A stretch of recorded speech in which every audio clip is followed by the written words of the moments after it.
Hello guys, कैसे हो आप लोग। उम्मीद करता हूँ अच्छे ही होंगे। तो आज हम कवर करने वाले हैं हमारे कॉन्स्टिट्यूशन यानी संविधान के फर्स्ट पेज, जिसको हम प्रियम्बल भी बोलते हैं, के कुछ बेसिक टर्म्स जिसका मतलब और उसके बीच का डिफरेंस पता होना आई थिंक भारत के हर नागरिक के लिए बहुत ही ज़्यादा इम्पोर्टेंट है। तो चलिए आपका और टाइम ना वेस्ट करते हुए सीधा चलते हैं मुद्दे पे। आइए इन टर्म्स को एक एक करके बेस्ट पॉसिबल एग्जांपल के साथ समझते हैं। तो आइए आपको एक छोटा सा ओवरव्यू दे देता हूँ मैं कि हम एक्चुअल में किन किन वर्ड्स का पोस्टमार्टम करने वाले हैं। तो बेसिकली हम इन 5 टर्म्स का मतलब समझने वाले हैं: sovereign, socialist, secular, democratic and Republic. जैसा कि आप लोगों को पता है, इन टर्म्स का यूज़ मेनली हमारे इंडिया के लिए किया जाता है। तो चलिए अब इन टर्म्स का मतलब और इनका यूज़ हमारे कंट्री इंडिया के लिए क्यों किया जाता है समझते हैं। तो हमारा फर्स्ट टर्म है सॉवरेन। इसका बेसिक मतलब होता है having the right of being completely free and independent, and it is used for India because India is completely free and independent. Now, why independent? Because it holds the ultimate authority over itself. मतलब हम अपने मालिक खुद हैं, यानी भारत किसी बाहरी देश या राजा के दबाव में काम नहीं करता। हम पूरी तरह से आज़ाद हैं, यानी हमारे देश के अंदर क्या नियम बनेंगे और बाहरी देशों के साथ हमारे रिश्ते कैसे होंगे, यह फैसला हमारी सरकार करती है, ना कि कोई बाहरी ऑर्गेनाइजेशन। आइए अब इसको एक बढ़िया एग्जाम्पल के थ्रू समझते हैं। जैसे जब आप छोटे होते हैं तो आपके बारे में सभी फैसले आपके माता पिता लेते हैं, लेकिन वही जब आप बड़े और आत्मनिर्भर हो जाते हैं तो आप अपनी ज़िंदगी के सभी फैसले खुद लेते हैं।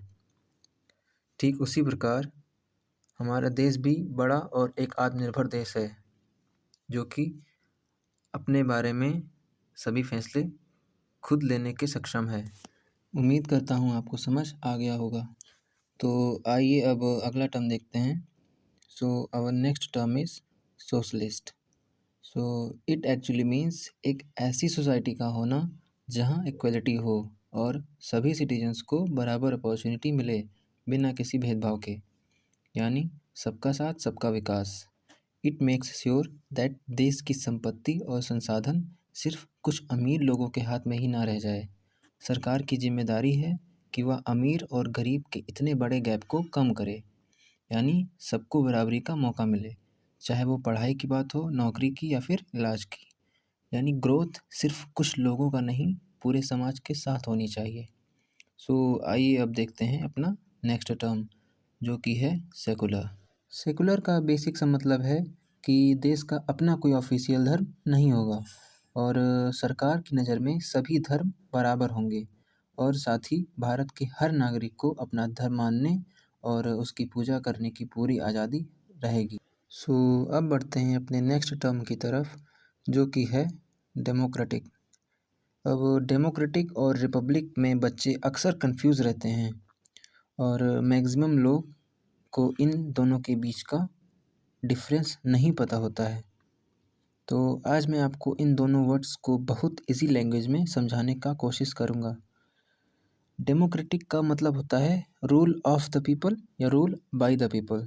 मीन्स देश को चलाने की जो पावर है वो जनता के हाथ में होती है, यानी सरकार को चलाने वाले लीडर्स जैसे पीएम, एमपीस, एमएलएस को जनता खुद वोट देकर चुनती है। वहीं रिपब्लिक का मतलब होता है कि देश का जो सुप्रीम लीडर होगा, जिसे हेड ऑफ़ द स्टेट या प्रेसिडेंट भी बोलते हैं, वो कोई राजा या रानी नहीं होगा, बल्कि जनता द्वारा डायरेक्टली या इनडायरेक्टली चुना गया एक नॉर्मल इंसान होगा। ये मोनार्की का जस्ट अपोजिट होता है, जिसमें हेड ऑफ़ द स्टेट जनता द्वारा नहीं बल्कि राजा रानी लोगों के वंश द्वारा डिसाइड होता है। जैसे कोई अगर राजा है तो फिर अगला राजा उसका बेटा, फिर अगला राजा उसके बेटे का भी बेटा। जैसे ब्रिटेन एक डेमोक्रेटिक कंट्री है पर रिपब्लिक नहीं है। इंडिया डेमोक्रेटिक और रिपब्लिक दोनों है। आई होप आपको इन दोनों के साथ साथ सारे वर्ड्स का मतलब अच्छे से समझ आ गया होगा। So thank you all for watching this video. मिलते हैं नेक्स्ट वीडियो में किसी मस्त टॉपिक या कॉन्सेप्ट के साथ। और अगर आपको किसी टॉपिक पर वीडियो चाहिए तो आप उसे नीचे कमेंट कर सकते हैं, मैं उस पर शॉर्ट एक्सप्लेनेशन वीडियो बनाने का ट्राई ज़रूर करूँगा। So till then take care, good bye.